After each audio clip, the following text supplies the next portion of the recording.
नमस्कार मित्रांनो, सध्या माझ्यासोबत लातूरमध्ये आलेले माझे मित्र श्रीपतजी राठोड हे नागपूरला असतात.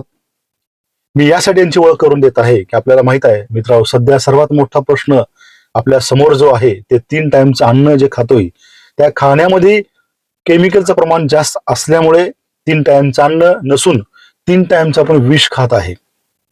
या 3 टाइमचं अन्न जे आपण खातोय त्या अन्नाला विषमुक्त करण्यासाठी एक आगळा वेगळा एक प्रयोग त्याने आपल्याच घरामध्ये आपल्या टेरेसवर किंवा स्लॅबवर त्याने परसबाग या बागेची सुरुवात करून 98% भाजीपाला त्या पूर्ण कॉम्प्लेक्समध्ये त्या पूर्ण बिल्डिंगमध्ये देण्याचं काम त्याने करत आहेत.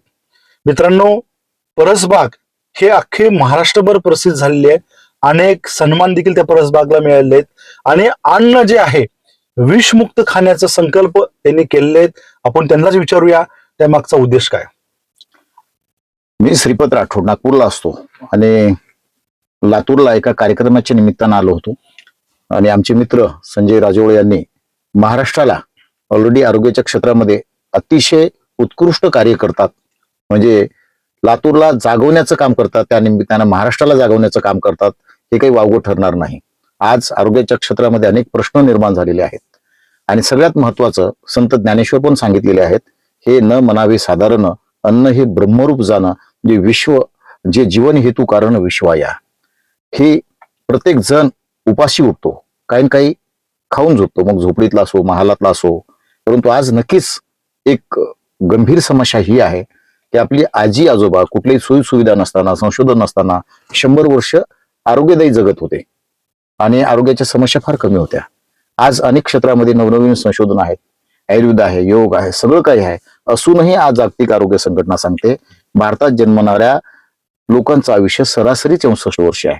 म्हणजे आपले कोणतेही सोयी सुविधा नसताना 100 वर्ष जगले, आज 64 वर्ष आहे, म्हणजे 36 वर्ष आयुष्य कमी झालेलं आहे. आणि या सगळ्यामध्ये एक गोष्ट कॉमन आहे की प्रत्येकाला अन्न लागतं आणि प्रत्येक घास हा विषारी बनलेला आहे. यावर प्रयोग म्हणून, कुठेतरी सुरुवात म्हणून आणि इच्छाशक्ती जर असेल तर आपण करू शकतो. आम्ही आज नागपूर सारख्या शहरात अगदी मनीष नगरमध्ये विमानतळाच्या अगदी बाजूला जवळ जमिनीपासून साधारणतः 50 फूट उंचावर 4थ्या फ्लोअरवरती वर्षभर लागणारा सर्व प्रकारचा भाजीपाला, तेही केमिकल मुक्त, तिथलाही निघणारा काडी कचरा आम्ही डिकम्पोस्टिंग करून तिथं खत बनवतो, गोकृपामृत बनवतो, गांडूळ खत बनवतो आणि त्यातून मग सगळ्या प्रकारच्या पालेभाज्या, सगळ्या प्रकारच्या वेलवर्गीय भाजीपाला, परत फळवर्गीय भाजीपाला आणि त्याशिवाय काही जी फळं आहेत, सीताफळ आहे, चिकू आहे, पेरू आहे, डाळिंब आहे, निंबू आहे घरी लागणारा, हे सगळं अगदी तिथं सिजनेबल, जसं वर्षाचे 3 ऋतू असतात, प्रत्येक ऋतूनुसार काय काय येतं त्यावरचं सगळं भाजीपाला मी तिथे घेत असतो. निव्वळ भाजीपाला घेत नाही. तर जसं इथे यांनी लातूरला म्हणजे मॉर्निंग वॉक करायला लोकांना प्रवृत्त करतात राजोळ साहेब, तसं आम्ही तिथे 4 लोकांना एका वेळेस फिरता येतं, त्याचं वॉकिंग ट्रॅक आहे. 4 लोकांना एका वेळेस योगा करता येते.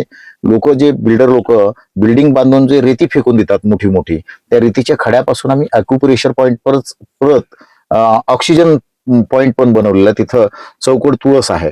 आमच्या इथे चहा होत नसतो, 32 ते 30 तुळस आहेत. त्या तुळशीचा मंजुळा, गवती चहा, याची मग उन्हाळ्यामध्ये साधारणतः वाळून पावडर बनवलेली असते. त्यात मग सुंठ, मिरी, अद्रक, हळद टाकून साखरेचा वापर न करता गुळाचा काढा आम्ही बनवतो. तो आरोग्यदायी काढा आज आमच्याकडचा फेमस काढा झालेला आहे आणि त्यातून जवळपास 12-15 वर्ष झाले त्या एरियात राहतो. 15 वर्षात आरोग्याचा खर्च 0 म्हणायला हरकत नाही. जे सिजनेबल सर्दी खोकला फडसा येतो 4 लोकांचा म्हणून हार्डली 5,000च्या वर खर्च नाही, केवळ 10-15 वर्षाचा. आणि एक मोठी उपलब्धी आहे. आणि जर 4थ्या मजल्यावर हे करता येतं तर प्रत्येक घर आहे म्हणजे अंगण आहे, मागे बाजूला गॅलरी, जिथं जमेल तिथं आपण सगळ्यांनी जर संकल्प केला, झाडं लावायचा, वृक्ष लावायचा, भाजीपाला घ्यायचा, निश्चितपणे आपण एक आरोग्यपूर्ण राष्ट्र निर्मितीचं काम करू शकतो. आणि जे व्यायामाला उद्युक्त राजोळ साहेब करतात, तसंच व्यायामासोबत जर विषमुक्त अन्न, आरोग्य संपन्न परिवार ही संकल्पना आपण साकार करण्याचं ठरवलं तर एक फार मोठं काम यातून उभं होईल. धन्यवाद.